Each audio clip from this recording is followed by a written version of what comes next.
और इसको हम लीडिंग ही मान लें फिलहाल। जेएमएम जो है वो 41 है, यानी 42 और 41 इसके बीच वो चल रही है।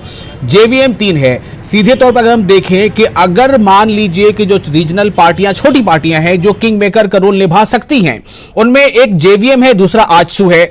आजसू का मन मिजाज, उसकी कार्यशैली, उसके दो सियासी दोस्त, ये सबको जाहिर है। लेकिन जेवीएम ने अगर पिछला 5 साल सत्ता से बिल्कुल अलग रह करके अपनी राजनीति की, जेवीएम अगर चाहती तो शायद बीजेपी का हिस्सा बन सकती थी, यानी बाबूलाल मरांडी के खास में बात कर रहा हूं। ऐसे में अब क्या लग रहा है कि अगर ये 41 जेएमएम प्लस 41 पर है, जेवीएम 3 पर है, तो अगर ये रीजनल पार्टियां हैं भी तो किंग मेकर का रोल ज्यादा कौन निभा सकता है और किसके फेवर में ये जा सकता है?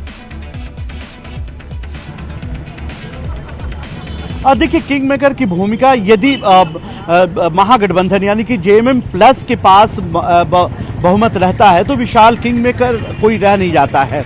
किंग मेकर की भूमिका इनके पास नहीं रहेगी, चूंकि जेएमएम और ब्रिजम, मैं जरा आपको रोकना चाहूंगा। इस वक्त जो हम एक अपडेट दे रहे हैं वो ये है कि रुझानात में जेएमएम कांग्रेस इत्तेहाद को अक्सरियत हासिल होती नजर आ रही है। बीजेपी के हाथों से निकलता हुआ झारखंड दिखाई दे रहा है। झारखंड का सियासी मंजरनामा बिल्कुल यहां पर तब्दील होता नजर आ रहा है। बीजेपी के हाथों में जो पिछले 5 साल तक ये झारखंड के अब तक की तारीख में पहली मर्तबा हुआ है कि कोई एक गवर्नमेंट ने पूरा 5 साल पूरा इक़्तिदार अपना पूरा किया हो।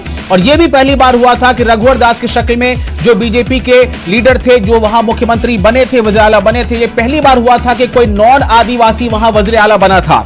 तो पहली बार रघुवर दास वज़ीर आला बने, नॉन आदिवासी। पहली बार किसी सरकार ने पूरा अपना मुद्दतेकार, पूरे अपने कार्यकाल पूरा किया। लेकिन शायद ये तमाम चीजें बीजेपी के हक में जाती नजर नहीं आ रही हैं और जो अब टैली है वो बिल्कुल साफ तस्वीर पेश कर रही है। BJP 29 leading plus win, JMM 41 leading plus win. हम नाज़रीन को बता दें कि कुल जो सीटें हैं झारखंड असेंबली में वो 81 हैं और 81 सीटों में से अगर आप 42 सीटें ले आते हैं कोई पार्टी या कोई अलायंस तो वो सरकार बना लेता है। ऐसे में साफ तौर से यह दिख रहा है कि अगर यही ट्रेंड बाकी रह गया तो बीजेपी को अपने इक़्तिदार से हाथ धोना पड़ेगा और जेएमएम लेड अलायंस, जिसमें झारखंड मुक्ति मोर्चा है, जिसमें कांग्रेस है और जिसमें आरजेडी, लालू प्रसाद यादव की पार्टी आरजेडी है, ये तीनों को मिलाकर ये इत्तेहाद है। ब्रिजम, तो क्या ये समझा जाए जो अभी आप बता रहे थे कि 10 बजे के आसपास जो है वो रुझान होता है, लेकिन जब ये वक्त थोड़ा बढ़ जाता है, 81 सीटें ही महज यहां पर हैं, उसमें से अब अगर ये टैली है तो बहुत हद तक ये अब यहां से आगे स्टैग्नेंट होते हुए आगे बढ़ेगी? बिल्कुल, ये जो रुझान है विशाल वो परिणाम में परिणत होंगे, क्योंकि 4-5 राउंड हो चुके हैं और मात्र 81 सीटें ही हैं। तो अब परिणाम आने शुरू हो जाएंगे अगले आधे 1 घंटे के अंदर और साफ तौर पे जो रुझान हैं वो अब परिणाम में बदलने शुरू होने ही वाले हैं। और ऐसे में जो रुझान है वो अब घटेगा या फिर कोई ऐसा चमत्कार होगा कि जो परिणाम है वो बीजेपी के पक्ष में आएगा या फिर एनडीए के पक्ष में। मेरा मानना है कि यदि बीजेपी और आजसू को मिला ले तो यहाँ एनडीए है, लेकिन दोनों ने अलग अलग चुनाव यहाँ लड़ा और दोनों ने अलग अलग चुनाव लड़ते हुए अपना दावा पेश किया कि वो सरकार बना लेंगे। लेकिन बीजेपी अपने जादुई आंकड़े से काफ़ी पीछे है, अकेले बीजेपी पीछे है। इसके अलावा यदि आजसू की भी बात कर लें तो आजसू भी काफ़ी पीछे है, वो भी जादुई आंकड़े तक बीजेपी को नहीं पहुंचा पा रही है। यहीं पर एक बदलाव देखने को मिल रहा है ब्रिजम। जब शुरुआती रुझान था तो ऐसा लगा था कि कहीं ना कहीं आजसू वाकई किंग मेकर की पोजीशन में होगी, जिस तरह से हमने पिछले चुनाव में देखा।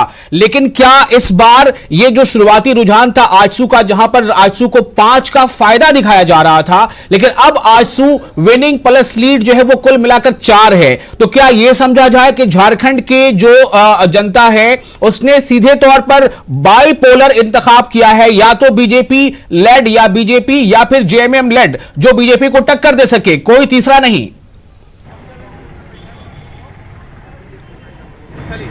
बिल्कुल, यहाँ की जनता ने पूरी तरह से अपनी जो राय है वो साफ रखी है और यही वजह है कि जो ट्रेंड मिल रहे हैं वो महागठबंधन के तरफ मिल रहे हैं और रुझान में इनकी सरकार बनती हुई नजर आ रही है। और इससे बहुत इतर रिजल्ट नहीं जाने वाला है, इससे कोई अलग रिजल्ट नहीं जाने वाला है। जो परिणाम है वो साफ तौर पे इसी के आसपास रहने वाला है।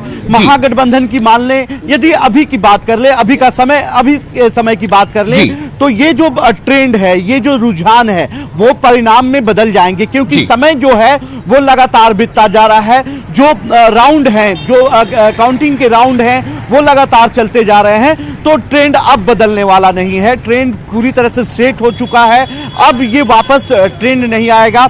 अब बीजेपी यहाँ की सरकार से पूरी तरह से अब निकलने वाली है। हालांकि थोड़ा वक्त और भी दिया जा सकता है, कोई चमत्कार हो जाए या फिर कहीं के बक्से और कहीं के ईवीएम कुछ चमत्कार कर दे, तो बीजेपी के पक्ष में कुछ